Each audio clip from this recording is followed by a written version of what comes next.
But as voting gets underway, all eyes are on the crucial 7 swing states in these elections that could very well determine the outcome of these elections.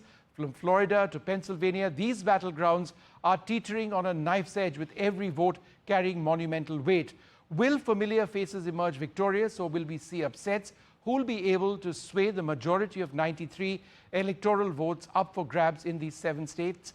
Well, the stakes couldn't be higher. So let's have that map up, if we can, of all of the US states. And let me just explain to our viewers what it is that we are looking at over here. Now, this is absolutely crucial because what we are looking at are the 19 electoral votes in the swing states. But let's go back to the previous screen, if we can, so that we can take a look at the overall US map. Now, what we are seeing, and it's important to explain this, all of the states which are marked in blue are Democrat states. Typically, in the past, these are states where the Democrats have done extremely well. All of the states which are marked red, right, are Republican states. And these are also states where typically the Republicans have done well in the past. Will there be any surprises in any of these? That's a larger story. But what we are really focusing on are all of the states over here. These are swing states. They are marked in this yellow color over here. There are a key number of swing states which could actually define where these elections actually are going, because the candidates, Kamala Harris and Donald Trump, have been focusing extensively on these states, which could in fact end up going either way. But let me explain this a little bit more, because in the context of the US elections, these are very important. Remember, this is a winner-takes-all system. So each state has a certain number of electoral seats. So in the case of California, the largest number at 54. As an example, Texas has got 40. So whoever wins the largest percentage of votes actually gets the entire amount of electoral seats into their kitty. So the target is 270. So whoever, in the case of California, has the largest percentage of votes will end up winning 54, right, electoral seats. Those all add up. The magic mark that all the parties are looking for is 270. Now, in the context of these elections, the sense is that red is going to remain red, blue is going to remain blue. What is going to happen as far as the swing states are concerned? That's where the battle is really taking place. So let's bring you a few details on, for example, Pennsylvania. And let's bring you some, some important points on Pennsylvania itself.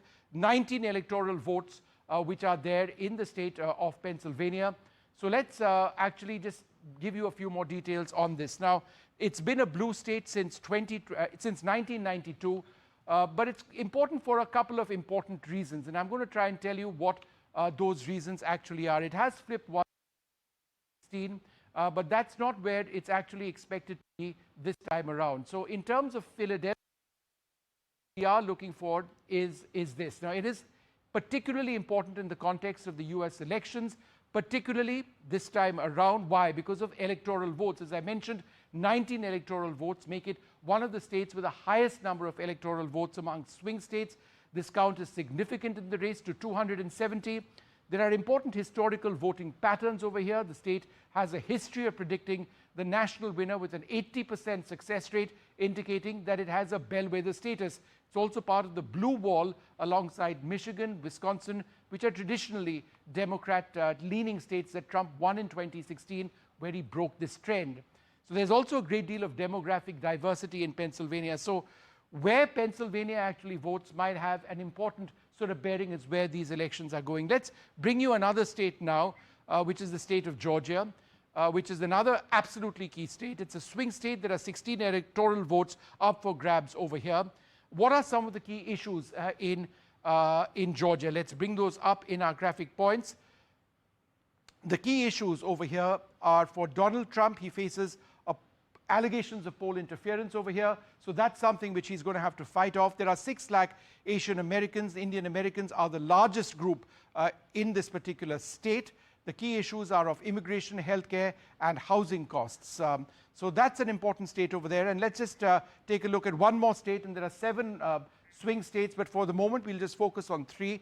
This is Arizona with 11 electoral votes. Absolutely critical, once again. Which way will Arizona go? What are the key issues over here? Remember, the border with Mexico, which it shares, is important. It is a key issue as far as these elections are concerned.